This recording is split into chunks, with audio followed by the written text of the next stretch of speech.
everyone, this is CS Ududua, your mentor, coach and guide. आज हम एक ऐसी मिड साइज आईटी कंपनी के बारे में बात करेंगे जो पुणे में हेडक्वार्टर्ड है और पिछले 3 सालों में अपने इन्वेस्टर्स को 900% से भी ज्यादा रिटर्न दे चुकी है। जी हाँ दोस्तों, मैं बात कर रहा हूँ KPIT टेक्नोलॉजीज के बारे में। ये कंपनी का बिजनेस मॉडल क्या है, क्या करती है ये कंपनी, और जो फाइनेंशियल ईयर के Q3 2023 के जो रिजल्ट्स आए हैं उसके बारे में एनालाइज करते हुए जानने की कोशिश करेंगे कि ये कंपनी का फ्यूचर प्रोस्पेक्ट्स कैसे हैं, कैसे ये ग्रो कर सकती है। ऑफ कोर्स ये कोई रिकमेंडेशन नहीं है, सिर्फ एक केस स्टडी है, कंपनी का इवैल्यूएशन है। जब मैं कहता हूं ये कंपनी का बिजनेस मॉडल, ये कंपनी जनरेट करती है सॉफ्टवेयर जिसे मैं कहता हूं ADAS, automated driving assistant systems बनाती है ये कंपनी, जो एक ड्राइवरलेस एफर्टलेस ड्राइविंग की यहाँ पे बात करी जा रही है। दैट मीन्स कि ऐसे सॉफ्टवेयर कंपनी बनाती है जो automated driverless cars, automated driverless commercial vehicles यहाँ पे कंपनी बनाने की कोशिश कर रही है। कंपनी ने इलेक्ट्रिक व्हीकल्स के साथ डेफिनेटली ऐसे सॉफ्टवेयर क्रिएट कर लिए हैं जो बिना ह्यूमन माइंड के, बिना ह्यूमन के ऑपरेट होने वाले हैं। क्या ऐसा कंसेप्ट इंडिया में आ सकता है? डेफिनेटली आ सकता है। क्यों? क्योंकि यूएस से यूरोप, जापान में ऑलरेडी ये कंपनी ऐसे कंसेप्ट के साथ कमर्शियल व्हीकल्स लॉन्च कर चुकी है।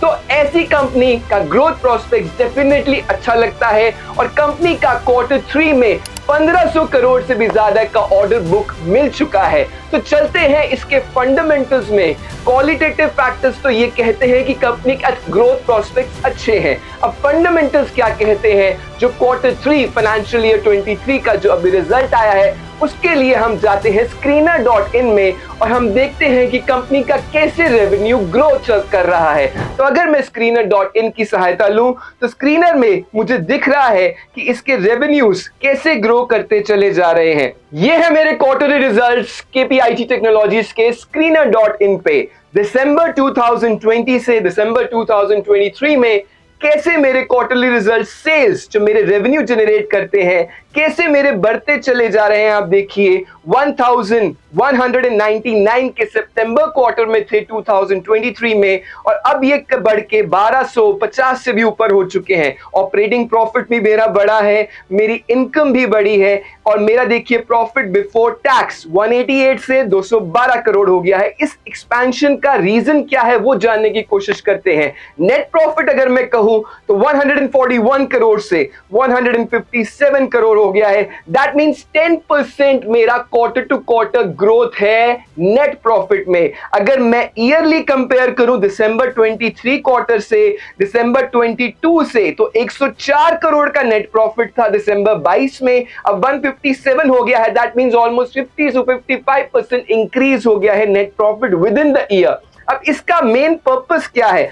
पर्पस ये है कि मेरा जो रेवेन्यू ग्रोथ हो रहा है, demand of power train, autonomous growth led passenger vehicles, मेरे पावर ट्रेन और पैसेंजर व्हीकल्स जो ऑटोमेटेड आने वाले हैं इंडिया में, इसके ऊपर शुरुआत हो चुकी है। हम इसके ऊपर अगर बात करें तो कंपनी को 1500 करोड़ से भी ज्यादा के Q3 में ऑर्डर्स मिल चुके हैं और यहाँ पे अभी 1500 के आसपास ये ट्रेड कर रहा है। तो मेरा अगर रेवेन्यू की ग्रोथ देखें तो रेवेन्यू मेरा ग्रो कर रहा है अच्छा खासा 30 to 40% on year two year.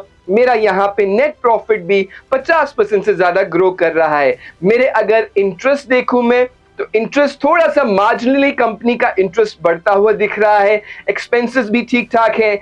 EPS देखिए आप, ईपीएस कंटिन्यूसली, जब मेरी कंपनी 2020 में 2018 में माइनस ईपीएस था, 27 का, फिर पॉजिटिव हुआ, फिर 10 का ईपीएस हुआ, फिर 13.90 और आज की डेट में देखिए 13.90 मेरा ईपीएस है। डिविडेंड पे आउट रेशियो भी कंपनी का अच्छा है। जो फाइनेंशियल ईयर Q3 का रिजल्ट आया है, कंपनी ने 21% डिविडेंड पे आउट रेशियो दिया है। फेस वैल्यू 10 है। 2.1 रुपीस का डिविडेंड भी कंपनी ने इंटरिम डिक्लेयर किया है अपने इन्वेस्टर्स को।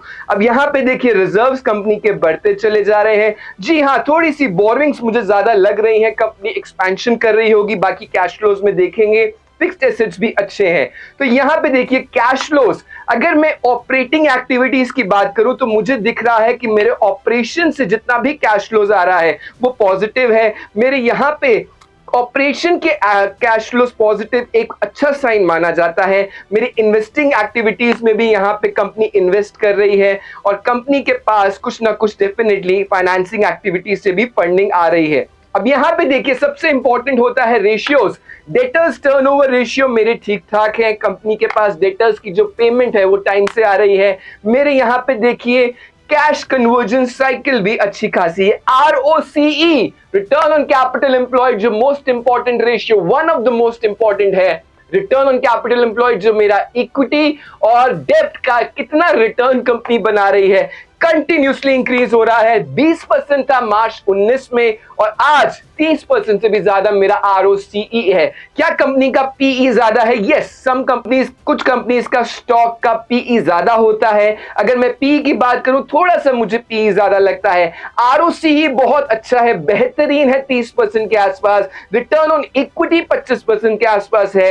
मेरा देखिए करंट रेशियो अच्छा है, प्राइस टू सेल्स रेशियो अच्छा है। अगर मैं मेन रेशियोज की बात करूं तो पीई इंडस्ट्री के हिसाब से थोड़ा सा ओवर वैल्यूड है। अब बात करते हैं जो मोस्ट इंपॉर्टेंट है कि शेयर होल्डिंग पैटर्न कैसा है।